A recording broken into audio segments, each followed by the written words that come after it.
This is Fantology. You may have heard of us. All right, what's up, Condra? This is Steven, your host from Fantology, along with my lifelong friend Josh. Josh, how's it going? You ready to talk about Well of Ascension? I am ready. I've been pumped to talk about this book. It's only the second time I've read it. Last time I read it was probably longer than that. Yeah, same for me. 12 years ago or something. Mm-hmm. Yeah. I think I read in 2010. Dang, time flies. So I'm excited and pumped to talk about this. Yeah, I definitely also read it for the first time in 2010, 11, in the infancy of my fantasy book reading career. And it's interesting to see how my perspective on the book has changed over the years, because this is also the second time I've read it. Yeah. Honestly, it is, as you said, it's interesting because I think that certain things that I remember really liking about it, I still like, but they're not as standout to me. Whereas certain things I didn't really care about before now do really stand out to me, if that makes sense. Yeah. So I'm excited to get into this. And I think at this point, after all the books we've read and reviewed, and we've thought a lot just about like the process of creating these books and what goes into different things and how authors think about things. I think rereading this now, we can see this is early on in Brandon's career. I think there's a couple of things that I think maybe he has, like I can tell that he's improved upon in his later books. And I would guess if he were to write this again, he might change a few things. I can talk about what I'm thinking about a little bit later on. But overall, it was, I think my recollection before the reread was that it was a pretty decent middle of the trilogy book, meaning that it kind of bogged through the middle, and there were a few plot lines that I didn't really care for, especially the Zane one. And so I kind of already had that bias going in on the reread. And I think I liked it more than I remembered, to be honest. Yeah, I think my opinion on it didn't really change that much. But like I said, for different reasons.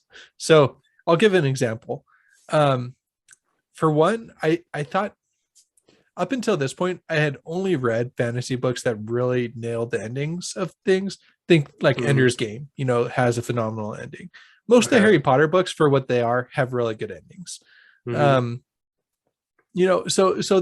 are the type of books that I was reading, just like, epic fantasy, or not epic, classic fantasy that nails like a lot of the good things. So when I read Mistborn, the endings are excellent, and that's kind of all I had ever known were excellent endings, I think, or at least endings that fulfilled the plot. And so they're very neatly wrapped books, and very compelling endings leading into the next one, and so on. Yeah. And so while I certainly enjoyed the endings before, I didn't see them as like a standout in fantasy. Whereas now I do. Now I think that each one of these books, the endings, like recontextualizes most of the book, if not like most of the series that we saw, like the ending of book 2, Well of Ascension, Well of Ascension, recontextualizes like both book 1 and book 2, and sets up really well for book 3. So the ending was phenomenal. Other things like character work that I think I was impressed by before, like with Vin and Ellen and the crew. Like I remember just really digging all the characters before. And while it's not bad, I don't think it's like a standout. Well, that I would say, like I would say a lot of authors do character a lot better than what Sanderson did in these first Mistborn books. So that's a taste of kind of my evolving opinions on it, but I don't know if I like it better or worse than before. I just like it for different reasons. And we will say, so we're doing a reread on Fantology. You can follow along on our Discord if you're interested, but we're rereading through the Mistborn books in anticipation of the next book that's coming out it's November, right? I'm pretty sure it's November. So this is still months away. We're recording now in May. So we're kind of slowly rereading. Well, we probably started a little too early. I think we're going to be sitting around on our hands waiting for Maybe, but we're trying to also get the back three, right? So we still have Hero of Ages. You guys have done the Lost Metal, right? well, we did Alloy of Law. Alloy of Law. Lost Metal's the next one. Yeah, Lost Metal and Bands of Mourning.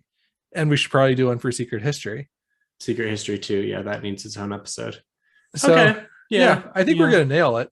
I mean, we probably shouldn't overestimate our reading speed, because that is almost always an overestimate. Yeah, and November is coming up fast. I mean, we're already halfway through May. Yeah, time flies. I don't know. Yeah.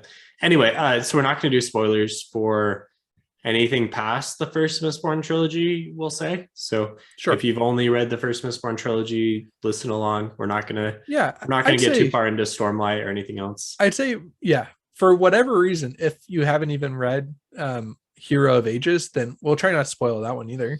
I think if you come out on this book having just read it, I think we'll not do spoilers for this or for the third book.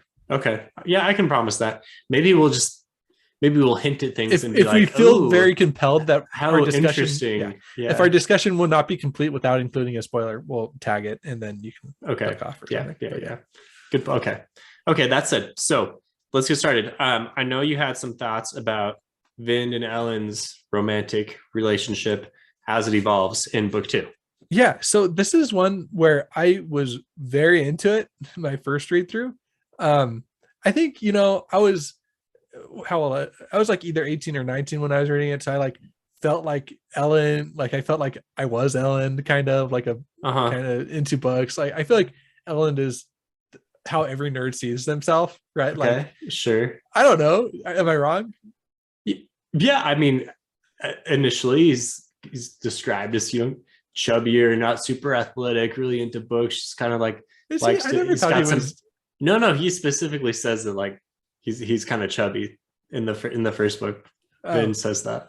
Not like super, but Sorry, I've always been on the chubby side too. So maybe that's why. I don't know. I wasn't trying to make that a dig on you. But thanks.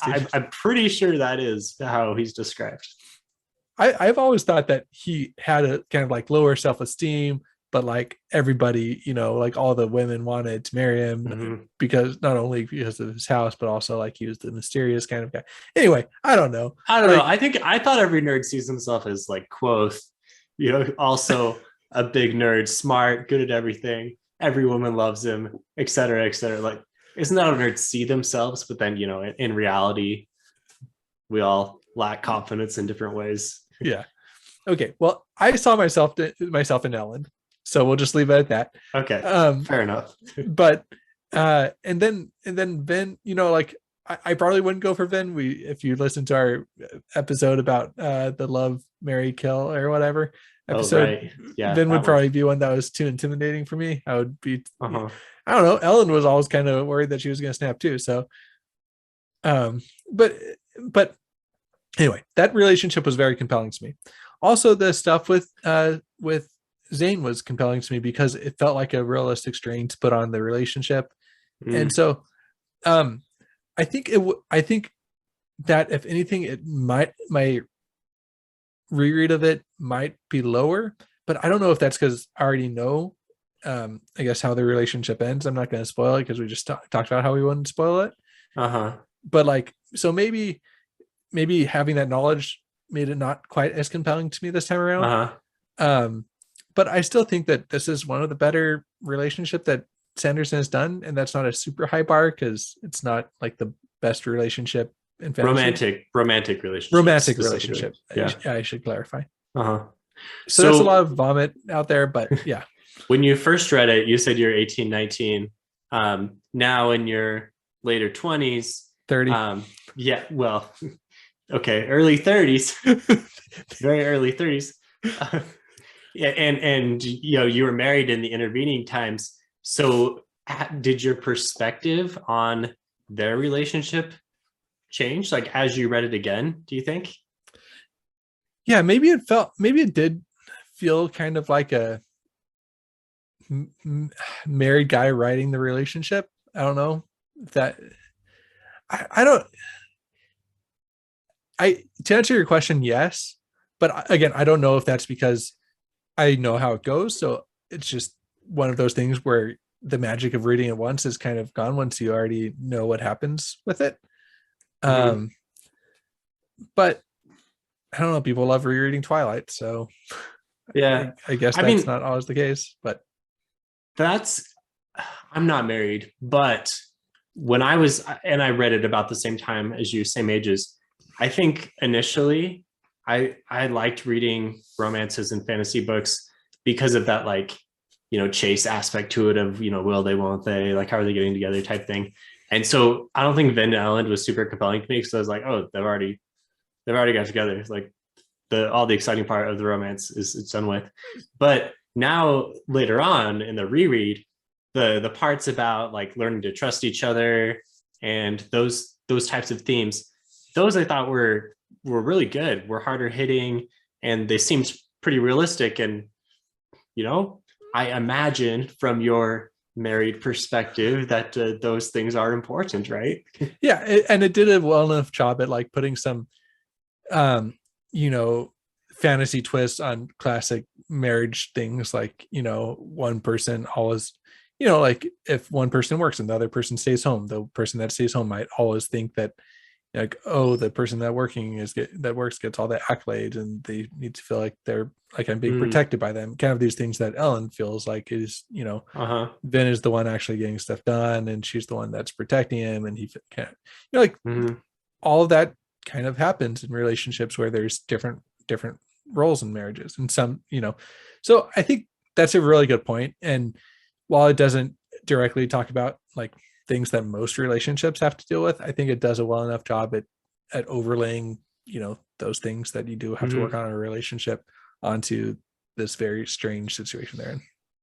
And it gets into both of their insecurities in different ways. Like, Elland is insecure about his status once he's deposed from being the king. He's like, oh, I've failed, and Vin is not going to, see me in the same light anymore. And Vin, on the other hand, is like, Ellen has seen me kill these people, and now he thinks I'm a monster. And neither one of them can really communicate this to each other because they're super insecure about it. And it takes, basically several conversations with their therapist Sazed to kind of work it out. Sure. I think Sazed is like the definition of why everybody needs therapy. Yeah. um so another thing that along that list of things that you were talking about, was that they that Vin felt like she might be being used by Ellen, and Oh yeah. Right. That Zane was really the put big that thing in with her mind. Zane. I think Uh-huh. I think Zane is like social media of today, like Okay. point. Zane is like the I think of social media sometimes of showing you things through like a really like dirty mirror that like is going to taint how you see yourself and your relationship sometimes. Like you can think Mm. like, oh man, I'm reading about um how like everybody in relationships gets gaslit or whatever now, and then you like think, oh, am I doing that? Is that happening to me? Or Mm. whatever. I'm not saying that that never happens or anything like that. I feel like sometimes when you read about all these things happening, then you start Right. applying that to Only yourself naturally. only the really sensationalized Right. things make it big in social media. Yeah. Right.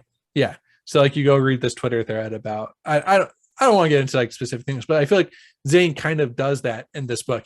He always makes Vin like doubt herself or doubt Ellen's intentions towards her or doubt their relationship or doubt, her future with him. And so I really like that about Zane entering the picture too, is he knows Vin enough to know what she's going through because he's probably gone through a lot of the same things, and he knows how to Mm-hmm. needle her in such ways.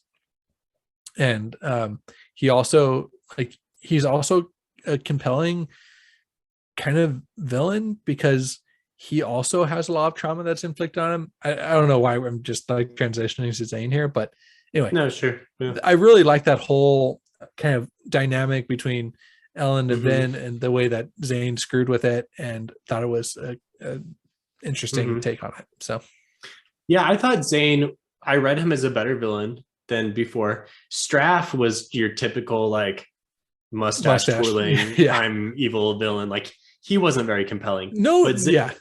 But Zane was, and even more so when you get into Hero of Ages, when you kind of realize more about what was going on with him. It's pretty openly hinted at in this book, but it wasn't explicitly said. So go into Hero of Ages, and if you've read that, you probably know what we're talking about. But that makes it even more compelling, the real kind of underlying motivations for some of the stuff that was going on with him.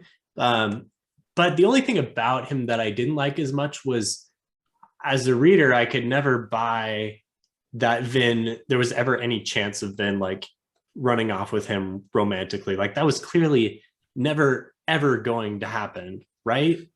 So I never thought she was going to run off with him romantically, but I remember reading it thinking there was a chance that he was going to persuade her to leave Elend and maybe be with him. There seems to be a relationship that I'm trying to think of where that kind of happens, and it's never said explicitly if they were romantically involved, but like, oh dang, I don't know why I can't remember it. But anyway, I felt like there's a chance that Zane was going to successfully convince Vin to leave Elend and maybe go off with him, maybe not, but definitely like end the relationship, at least for a time, I mean, he does get her to go on a massive killing spree. Yeah. Through all of the set guys. Like that seemed like it maybe should have been a bigger deal than it was. Like it was, I don't want to say it was brushed under the rug, but it was dealt with pretty quickly. Yeah, that's true. This feels like like definitely government cover up right here. They're definitely, the Alex Jones of Luthadel is probably like for sure having, like onto this. Yeah. Oh dang it. I mean, it was a big deal for Vin's psyche when it happened, but the plot just kind of like plowed right through it. It's like, okay, yeah, that happened. Okay, Vin's like real depressed for a few days. And then like, oh, the plot, like, okay, off we go again. And I mean, it wasn't that heavy-handed, but I think partly because Vin at the ending of it stopped herself from doing anything to like, she reeled herself in. I mean, yes, she let Set go, but and maybe it's not as big of a deal because she was fighting against people who were fighting her, and she's been in these combat situations a lot before. And she had Kelsier as her mentor, who is also like kind of psychopathic, pretty ruthless. Yeah, and right, and she was fighting her enemies, like these people that were sieging her city. Yeah, they had sent Allomancers against her before, trying to kill her.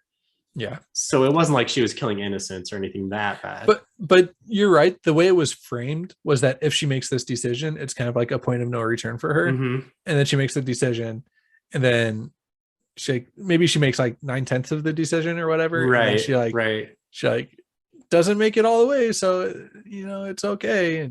And yeah. Yeah. The last thing I want to say about the Zane thing was that I did appreciate how it wasn't like an Edward Jacob situation where like they're both just like these hot guys that just want Vin, and like like Zane wasn't like another version of Elend, just like the bad boy version.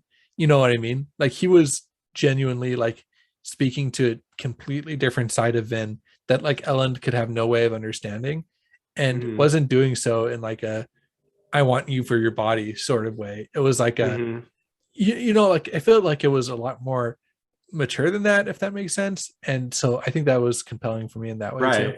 Yeah. Right. Zane wanted Vin in his life because he was like, this is the only person that could prevent me from going crazy and going off the deep end. And when she does like ultimately reject him right at the very end, he's like, oh crap, like this is bad. This is really bad for me because it means that I have no other options. Right. Yeah. And yeah. All right. I think that's a good recap of their relationships, probably. Sure. Okay. Yeah. So those are that's the Vin Zane Elend love triangle, which is better than the Twilight love triangle. What about the Sazed and Tindwyl relationship? The other one that was more of a slow burn throughout the book. That one was cute. I liked it. I don't know if I have too much to say about it. You didn't like it? Okay, Steven has things to say. Well, I liked part of it. Like, I definitely liked, once again, this was a more mature relationship. They weren't just like wanting each other for their bodies, right? Like they connected on deeper levels. And because of both of their tragic backstories, you could tell that they really did understand each other in ways that other people couldn't. The only thing that I didn't like about it as much was I don't know, like I didn't really see the whole point to the Tindwyl character other than to create this situation. Like, it didn't seem supernatural to me that this would have happened through the course of the book. Like, it seemed like Sanderson was more saying Sazed needs a relationship to define him more.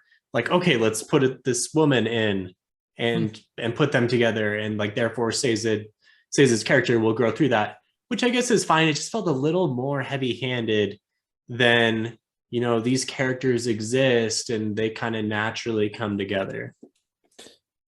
Okay. Yeah, I don't think you're wrong about that. But I mean, that feels like it's being really picky, because no, but she does kind of just like enter the chat. You know, it's just she wasn't a really character in book one. She is a character now, and I think it's more than just Ellen or more than just Sazed's relationship. Like, she also serves to teach a lot about the culture of the Terrace people, Terrace culture, and to educate Elend and kind of take him to the next level. Yeah, because I feel like Sazed wouldn't have really been able to do that. Yeah, it does give you a bigger appreciation for Sazed's character. I just like with how much he was trying to thwart authority. A similar thing happens in book 3 with the Khandra culture, like building that out. And so while I do agree that there could have been a much better job of introducing her character than just like having her come into the palace and be like, hey, I'm going to teach you how to be a king. I think that her character did serve more than more than just the purpose of like being a compelling thing about Sazed's character. Yeah, I think that's a good pushback. It wasn't terrible. I don't know if I loved it. I mean, I like Sazed's character a lot. I just think Tindwyl was not super compelling to me for whatever reason, even though at face value she has like an interesting backstory and everything. I just never really connected with her character too much as I was reading it. I feel like if we would have gotten like 2 or 3 viewpoints from her, it could have gone a long way to building out her character. You know, like maybe just more of an emotional connection. Yeah, just because there are Sanderson, I think he's gotten more okay with expanding the viewpoint characters as he's written more, you know, as he's gotten later in his catalog. But I feel like that could have helped us connect a little bit more emotionally to her. And because there were just several times with Elend of like, oh, you need to change this about the way you roll. Oh, you need to change this about the way you act. Like, any number of those could have been from her perspective. And then she goes back to her room and thinks about what a good king he will make if he learned all of his lessons or whatever. I don't know. That's a good point. I think Brandon has gotten better at purposefully deciding when to put in different viewpoints, because in this one there's a few times I'm remembering there's a section where it's from Breeze's viewpoint, and I want to say to be there. Yeah, but it was like half baked, right? Like, yeah, if he wanted to do more from Breeze's viewpoint, it could have been interesting, but it was just like such a small section. You're like, wait a second, this whole book is from a select number of viewpoints, and now there's like a few pages from Breeze. This seems strange. So I think he's gotten better at deciding when to put in a significant amount of time from different viewpoint characters and when to do a small amount of time from some viewpoint characters. And I think he mostly does that in like his interludes, and Stormlight Archive is what an effective time he's decided that he likes doing that. But yeah, in this one, maybe if Tindwyl was more of an established viewpoint character, it would have been better. Yeah. What is it? Does Tindwyl remind you of a character from Wheel of Time at all? I got some real strong Wheel of Time vibes from one specific character. Are you thinking Nynaeve? No, not Oh, no. Nynaeve. More one of the Aes Sedai? I don't know. One of the Aes Sedai comes in a bit later, mentors our hero for a bit. I feel like this is kind of pop quiz in kind of a heavy-handed way. Oh dang it. Yeah, I'm blanking on her name. Cadswain. Cadswain. Yeah. Yeah. She gave me like nicer Cadswain vibes. I don't want to spoil things for Wheel of Time, but sure. Yeah. I feel like nicer Cadswain is maybe a more delicate way of putting it than I would, but yeah. All right, so I was a very big Cadswain fan, but yeah, few are to be honest. I'm pretty sure few are. If you are a Cadswain fan, let us know why we're wrong in the comments. So okay, another thing that I was mixed on were the politics section. This is mostly in like the first half of, well, it was probably also late. Okay, it's throughout kind of the middle chunk, maybe, was a lot of the politics. What do you think of the politics? Mostly from this is mostly the Elend's plot line. Yeah, again, I feel like this gets a lot of heat. I did not mind it. I liked it. Mainly, I think because I remember really liking it before, because this is one of the first time I had more kind of politics in a fantasy book. It was new to me and fresh, and I liked it then until maybe that bled over into me liking it now.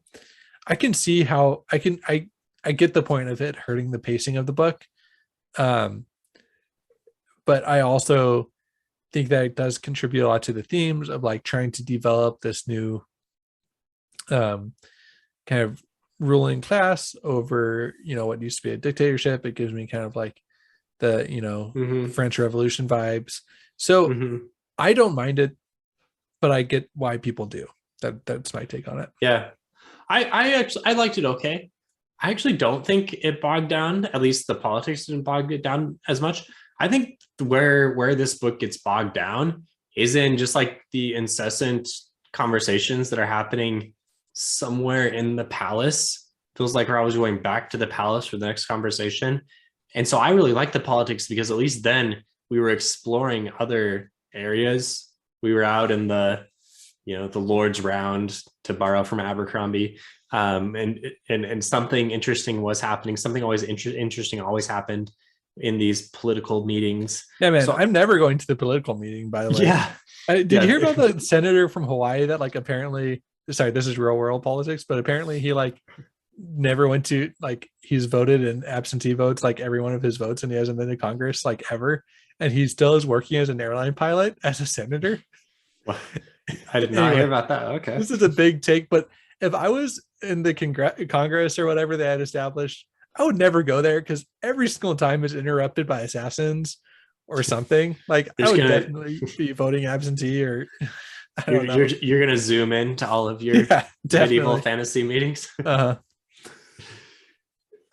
The only reason that I don't say I loved the politics was because I feel like Joe Abercrombie spoiled it for me, because the way that he writes politics in his books is more interesting.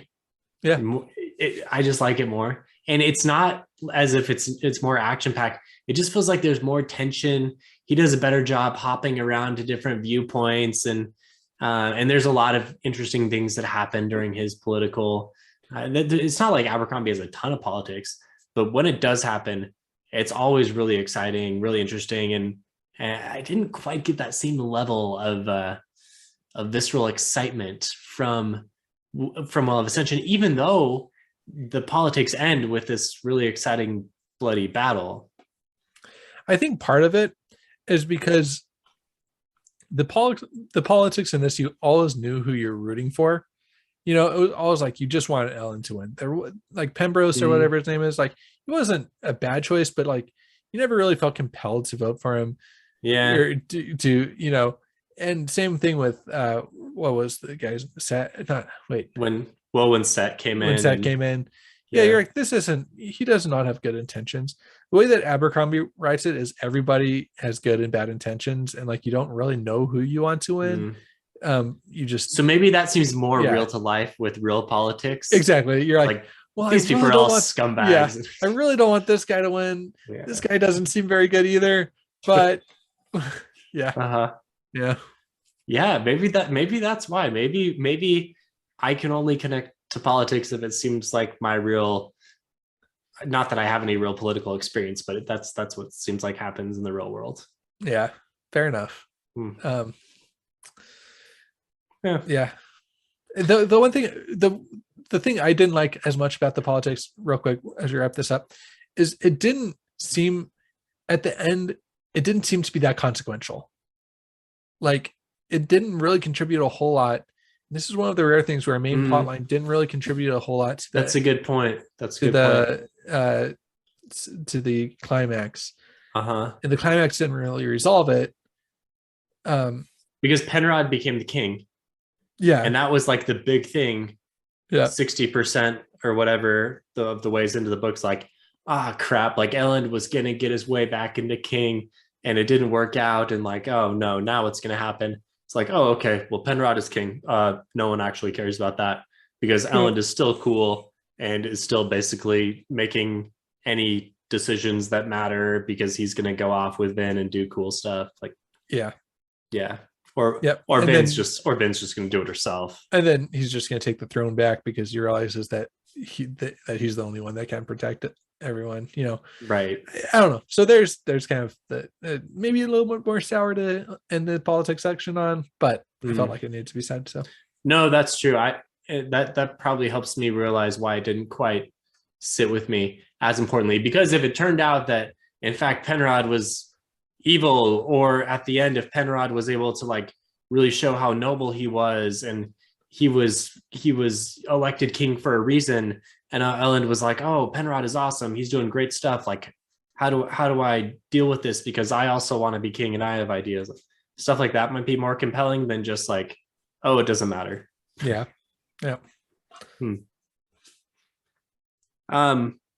Okay, let's go into the twist. One of the twists that happens with Tensoon and Orsur, the Khandra. Tensoon was killed by Orsur. I can never say that name. And that's twist halfway through, because one of the things that kind of keeps things going throughout is this mystery of who is the other Khandra, who's the spy, what's up with his body that they found. And actually, this was one that, so it's been years since I read it, as we talked about, and I forgot that this happened. So as I was reading it, it was also shocking to me. It's like, oh, like I forgot that after reading it, it's like, oh yeah, of course, that's right, that's how that works. But it was exciting. I had a similar experience to you. This is kind of embarrassing. In my mind, I always thought I remembered that Pembrose, maybe I think that this is what I wanted to have happen, but I thought that was like Pembrose's Khandra, or Pembrose was like. You mean Penrod? Yeah, Pembrose. I think you're combining. I think you're bringing in Ambrose. Yeah, you got Ambrose Jackus. Yeah, that's the first time I think I've heard his name said out loud, and now I realize what his name is. Sound like. I mean, Quoth literally composes a song. Oh, does he? And Wise Man's Fear. It's been 12 years since I've read that book too. So is that? I can't remember if that's in Name of the Wind or Wise Man's Fear, but the name of the song is Jackass, and it's a play off of Ambrose's name. Yeah. Okay. I always thought that Penrod was going to be the anyway. So that's how I thought it was going to happen. Like, I think it was one of those where I like tricked myself into, thinking that I was right because I wanted to be right the whole book. And then like now 12 years later or whatever, the way I remember it was the way I wanted it to be. Or the way I thought it was going to be, I guess would be a better way of saying it, because this twist, I think that this really works. I think, again, it recontextualizes everything you've learned. It helps you know why Tensoon or Sarah was being so cagey the entire time. And it makes those scenes hit all the harder. And I also really like how he gave Vin the secret to saving the city, with being able to realize that she could take over, their bodies, the Colossus in the same way. Take over the Colossus in the same way. So great twist. That's a classic Sanderson twist right there, I'd say. Yeah. I like all those things. I especially like you said, how the thing with the Khandra, the hint that he gives is then ultimately important for the Colossus at the end. That was very Sanderson-esque and well done. The only thing that I didn't like as much about it was how quickly Vin was not damaged by the betrayal. Like Vin, the character who struggles with trust and always has, she's betrayed by someone. I mean, I know this is more of a magical being and there are like reasons why he had to betray her and it was part of their contract and stuff. But still, it seems like a character who has struggled with trust their whole life to be betrayed by someone, like one of the few people that she let in close to her, seems like it should have been a bigger deal. But she really, really quickly just like brushed it aside and was like, okay, well, you helped me out at the end, so like on to the next thing. I hadn't thought of that before, but I like that. I think maybe dismissing like the contract. I think that she had a deeper understanding of the contract with realizing that they had no real agency. I think that probably helped her forgive it a little bit. But from a logical, yes. like you're saying, logically, it does make sense that she should be forgiving. But Vin doesn't. This seems a little bit like Sanderson saying, "Oh yeah, she should be forgiving. I'll make her forgiving," when it doesn't really fit her character. She knew logically the entire time that Ellen loved her and wanted the best for her, but like that wasn't what her emotions were telling her, and it caused a huge conflict. Right. So the same thing, yeah. I mean, really, what would have been realistic is she feels betrayed. She stews on it for a while. She goes to her therapist, Dr. Sazed, and Sazed says, "Oh, child, well, the contract is such and such, and like you need to maybe consider that." Orsur always wanted to help you but could not, and deep analogy, blah blah blah, and then Vin's like, okay, great. I like it. Dang, we should be the screenwriters for the Mistborn movie when it comes out. We do such a good job. It'll be a really good movie with us as screenwriters.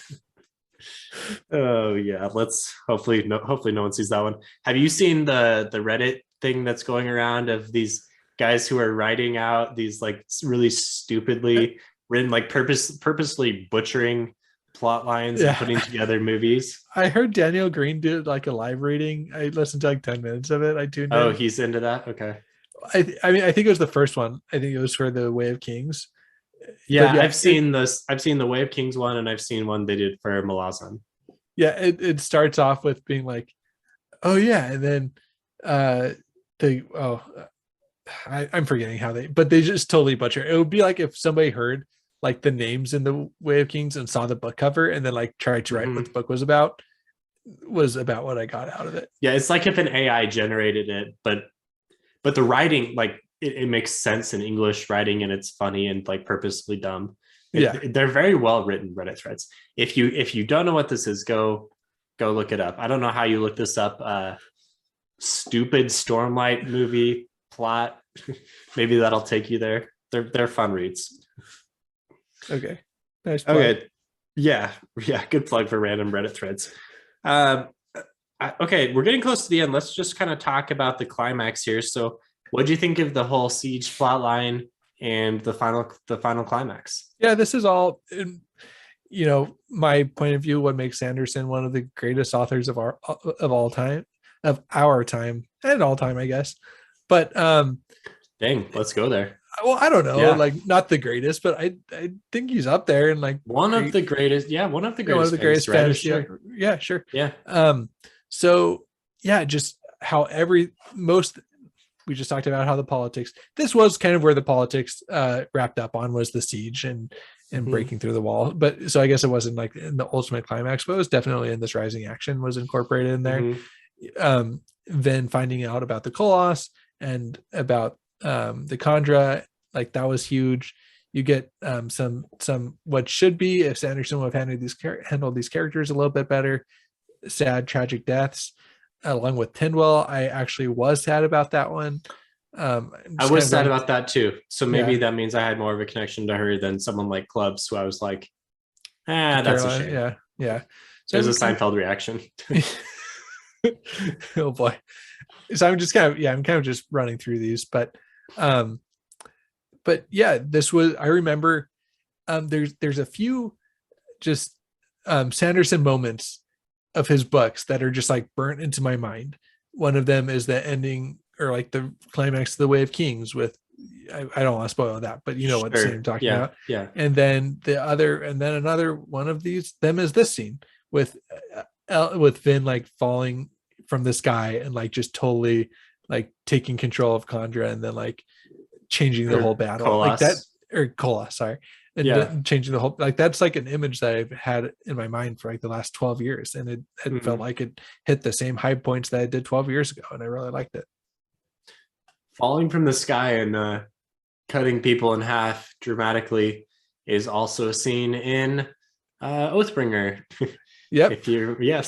Something that Sanderson likes. What's not to like about it? It's like cool. Yeah, no, it is cool. It is cool for sure. Yeah. One of his laws of writing is err on the side of awesome, and this was awesome. I guess I feel like I'm kind of playing devil's advocate on a lot of the things in our conversation tonight, but the only thing that I would say about this is it seemed like the siege kind of just starts. Like the viewpoints that we were having through the narrative weren't those that cared about the siege a whole lot. Maybe Ellen should have cared more or been more involved, but since we didn't get viewpoints from like Hammond or any of the more military type people, we didn't really have a great sense for how things were progressing, how the supply lines were going, et cetera, et cetera. And so once the plot needed it to start, it started, and there were probably reasons for it, and I'm probably kind of minimizing it and being critical, but it did just feel like, okay, the siege is like, the battle started, here we go. Yeah, you're not wrong about that. I mean, straight up, like Vin was away from the city when it was started, and she was just trying to make it back. Yeah, it didn't bug me that much, but I don't think it bugged me too much either, because that wasn't the story that we were supposed to care about. We were supposed to care more about the character stories, especially Vin and Ellen, and we did, and the book really did a good job with those things. And it probably would have been a better book if it got you to care about more aspects of it more. But once the battle started, it was exciting. Yeah. All right. Well, what about the actual? I say that's like the rising action. What about the climax at the Well of Ascension? Yeah. So this is probably going to be my worst of the best. Okay. Thing. So maybe it's time for that. So if you've listened before, we pick out some moments where we really like these aspects. We always try to be positive mostly, and then we can be a little critical every now and then. So my entry for the worst of the best is the climax was great. The twist with Ruin coming out and all of that, and realizing that all of the research that Sazed and Tinwell were doing had been tainted, and they've been reading into things the wrong way, and why the pages were ripped, and what was going on with like that mist figure. Actually, through this book, we're still not really sure what's going on with the mist figure, but you do get some hints towards the end. Anyway, all of that stuff was leading up to the release of Ruin from the Well of Ascension, and Vin ultimately making the wrong choice, even though it seemed like the right choice at the time. That was all really cool. The only thing that I thought, and the worst part of this was, I wish that somehow that excitement and twist would have tied into the excitement of the fighting inside of the city. Like somehow the Kolas and, they needed to go to the well in order to get the power to save the city, or I don't even really know. This sounds like the ending of another fantasy book. Wait, which book? What do you think? Can you say it without another one with the location in its title? It's the first book of a series, has the location of the title that the characters need to go through for somebody to take the power and save and turn the tide of a battle.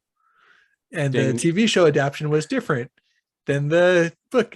Oh, yeah. Okay, I got you now. That took me an embarrassing long time to come up with. I'm like, I'm saying this is right? It's Yeah, also been a yeah. while since I read No, that yeah. book, so Yeah, although to be fair, the climax of that book is like probably not great. Could also be, I think yeah. most fans of the series that I just said the name of. It's not really a spoiler. Like, well, maybe it is. I don't know. The series has been out for a while, so go read it. Most fans would agree that that climax probably is kind of confusing and could be a little bit more clear. Yeah. So maybe if It's both just of funny those that things you're were describing. combined, yeah, if both of Yeah. those things were combined into the screenplay for the Well of Ascension that we're gonna write, then it would Okay. be great. All right. We'll make sure to do that. Yeah. Yeah. I will say that the revelation that we get later on in the series about who the spirit, the Mist Spirit is, Mhm. does make me appreciate this whole sequence a lot more. Mhm. Also, I think that there is a lot of backlash against, you know, Ellen becoming a Mistborn. I think that some of that is valid. Although I just like my boy Ellen not dying, so I'm happy about it. Uh-huh. And I think that the amazing part that Sanderson always does so well of like you thinking you know what's going on and then you don't, like, was executed perfectly during this. So Yeah. I thought it was great. Like you said at the beginning, it recontextualizes a lot of what we have read so far really well. Once you realize that all of the prophecies and the things that we thought were true is actually all a lie, and it does it in a really cool way. And then it's going to further recontextualize again in the next book. That's what makes, I think that's part of what makes this series really cool. Yeah. Also, I like that they didn't find this out before it happened. I like that they failed this book at the ending of this book, you know, kind of they failed at the ending of book one a little bit too, you know, like, so I think that that adds a lot of the build up going into book three is that our heroes are not infallible, that they can mess things up and they can make things worse. That was a big theme for this book. That's kind of a big theme for the series is, you know, throughout like the what if the hero lost and, you know, died and failed and became a mad ruler or whatever, you know, that's kind of the theme going into the books, and that's still continuing through the second book is what if our heroes make things worse. Yeah. Did you have a different worst of the best? Yeah, worst of the best. The fight with Zane and her figuring out how to beat ATM. It was like, okay, if I just think really hard, I can beat ATM. Yeah, that's a good one. Yeah, It is kind of one of those moments that I think back on and remember being really cool. And it is, but it's kind of like, well, I mean, you just thought about it. It's like, I guess so. Okay. Yeah, I can. Yeah. So that was my worst of the best. If you just trust my instincts and don't even decide what to do, then like I guess it makes sense because, but I don't know, you just get into, would you call that a butterfly effect? It's like you just get into this time loop type thought process. It doesn't, because that's the thing is that I don't think that ATM really shows exactly the future. It shows what people are likely to do based on their like based on who they are. That's why it's kind of like the antithesis of gold, right? Am I getting that elementic table right? It is, well, it's, I mean, ATM is the god metal. Is it the opposite? I don't think it's the opposite of gold because it's the god metal along with. Sorry, but the one that shows who they are in the past, right? Yeah, I mean, it is the opposite of the past and the future thing. Sure. Yeah, so I think that we should probably not talk about it because I'm sure people have those figured out. But I think that there is like a built-in explanation for that, why that could work. But I don't know. Yeah. It seemed a little hand wavy. Yeah. It seemed like Sanderson needed it to work, and so it did. I think exactly.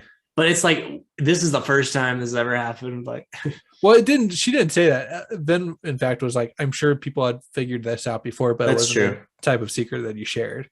Yeah, that's true. That is true. Yeah. So I guess maybe it's not as terrible, but I think you're right. Like, it is a little questionable. It's the worst of the best. It's like, okay, here's a really cool thing. maybe if we could have spent some more time on it and had like a, some Mhm. build up to how this could work, or if beating ATM, like, oh, this has to be possible, we just have to figure out how, like, it wasn't even Mm. presented as possible before this happened, Right, right. so And that line of thinking would have made sense for Vin because she was out of ATM. So maybe her and Ursur like several times are trying different ways to beat it, and like finally yeah. this comes up. Or Yeah. like they have to use the last of their ATM to figure out how to beat ATM, and then like it's left ambiguous on if they did or not. But then Oh yeah. that, dude, our Right. screenplay, man, it's coming together. Our screenplay is really good. So definitely sign up for that that Reddit post that we'll write about the screenplay. All Oh, right. man. So we'll come out with our review of Hero of Ages probably. I don't know if we do one a month or one every month and a Yeah. half or so. We should be right online for the Lost Metal coming out in November. And we need to get on getting an arc for the Lost Metal. We need to start talking to people. I think it might be a little too early. This is May still, but in the next few months we need to do that. Yeah.